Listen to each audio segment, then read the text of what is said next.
Okay, Shane Wheeler, while I am uploading, it's processing now, the video where I uh, mentioned him, and it, sure enough, he did exactly what I thought he would do.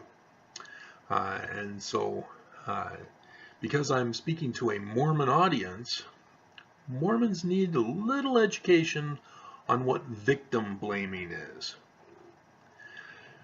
Because Mormons are dominantly white here in Utah, and so they're privileged, and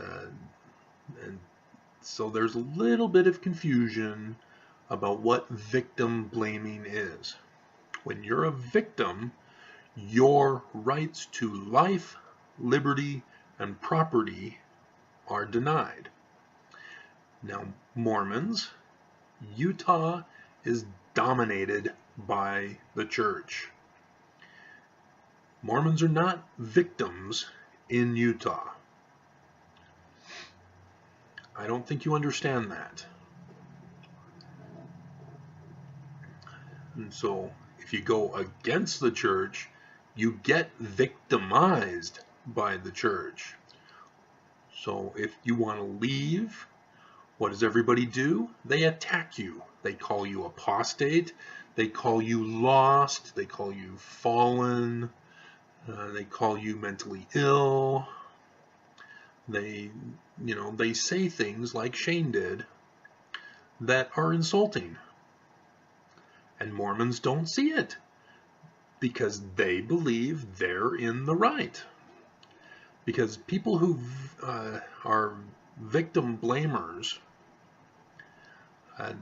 they don't get it. They're trying to get away with what they're doing. They don't get it, and they turn it, the victim standing up for themselves, saying, hey, you can't treat me like this.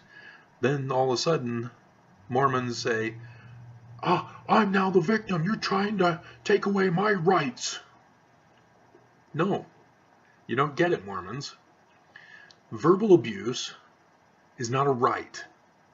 The Constitution does not guarantee all speech free. Hate speech takes away the rights of others. It's not allowed in the Constitution. It is not free speech. And verbal threats are not free speech because you're taking away the rights of others. So threats, hate, along with the others of lying. Lying is also not free speech. You are not free to lie. Look at what Trump's doing. When Trump gets up and lies about McCabe and his wife, he's depriving McCabe and his wife of rights to life, liberty, and property. Because there's another white supremacist that got caught today plotting to destroy those who are against Trump. Just because you're against somebody does not make you the threat. It depends on the target of your criticism, whether the criticism are lies. And Mormons, you don't get that. You assume all criticism are lies. And so let's give a little example. BYU, before 2017, used to punish the women who get raped. If a woman at BYU gets raped and she reports it to BYU, BYU expels her from school. She can no longer go to school. She is considered part of the problem. That changed in 2017. Finally. Rape kits in Utah. 2017, they finally decided, I guess we better process these rather than having them fill up space on our shelves. Thousands of rape kits untouched the majority of which statute of limitations ran out. And so when a guy goes to a bar, gets drunk, picks up a woman, takes her to a hotel or his place or her place, and she wants sex, but he wants rough sex. And that becomes tricky because guys now say, well, she wanted it. And so it's difficult to prove those situations unless you get a signed contract, which I guess 50 Shades of Grey, the guy made sure that she signed a contract. I haven't seen the movie, but from the trailers, that seems to be what happened. But it's a trap for a guy. If you're going to be dumb enough to beat on a woman, even if she claims that she wants it, it's a trap. Unless you get a signed contract agreement without her under duress. She has to sign it of her own free will, which means you have to get witnesses involved. But yeah, if a guy gets drunk and he sees a woman and pushes her into a back alley, rapes her, and then she complains, and the guy in court, which never happens, they're always thrown in jail until they confess. But if in an ideal situation, they make it to court, the guy would try to say, oh, I'm a star football player. My career will be ruined. It was the alcohol that made me do it. I'm not to blame. I'm the victim. You see, that person has no credibility to call himself the victim. This is what you Mormons do not get.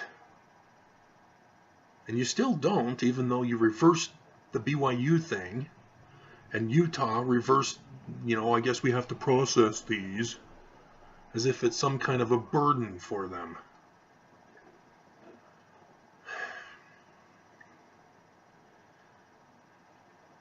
But Mormons rule Utah, which means people get victimized.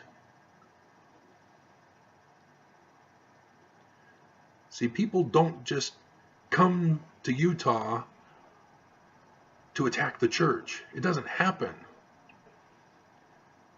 When people are critical of the church, it's because the church is doing something that's taking away the rights of others.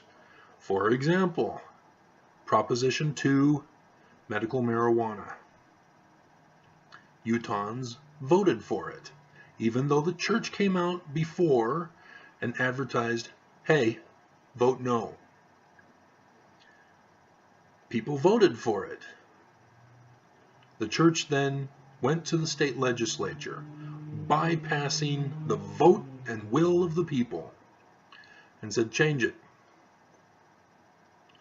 And of course, the Utah legislature automatically complied immediately.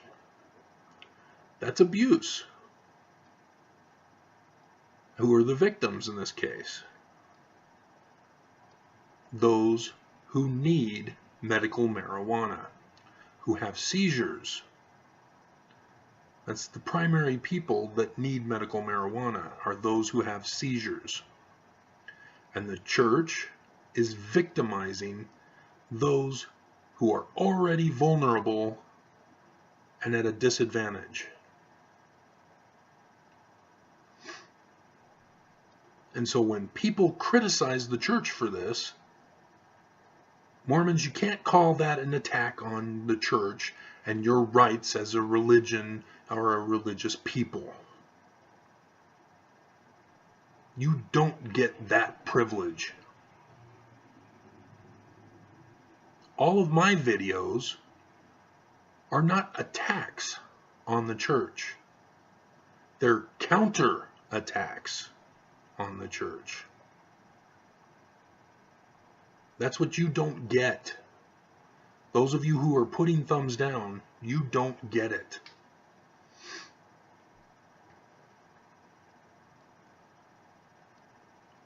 And you're not reading your Book of Mormon either. Because Laman, he's the firstborn son. It's his right to rule. He did not understand. He lost that right because he wanted to murder Nephi and his father Lehi. Now, yes, that's just a story, but it's right there in the beginning of your Book of Mormon. He didn't get it. You don't get it. Laman was not the victim. And he even says, oh, Nephi, he's trying to cause hallucinations and trick our minds into thinking we're seeing angels. He's got dark arts.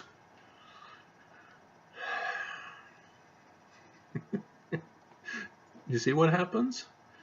He's victim blaming Nephi, and when Nephi, stands up to him and says, hey, cut it out.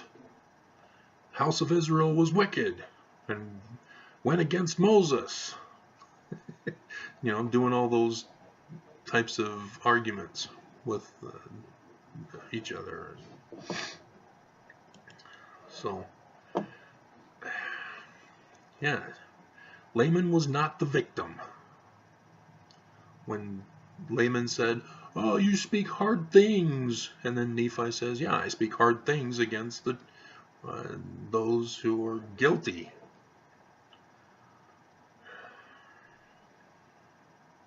Those who are guilty are the abusers. Nephi was standing up for himself. He was not victimizing Laman.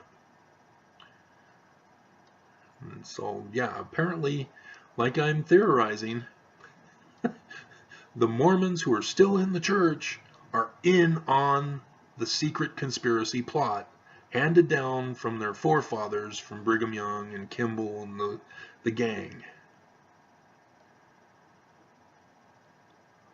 Are you going to continue to prove me right, confirming that, sure enough, isn't that interesting, that Mormons would claim to defend the church rather than defending Jesus' gospel?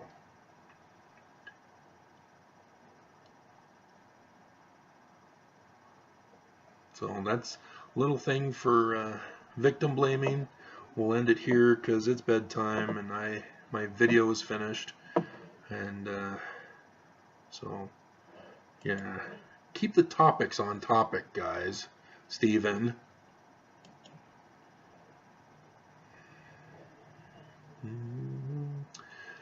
Alrighty, so I'm going to stop here.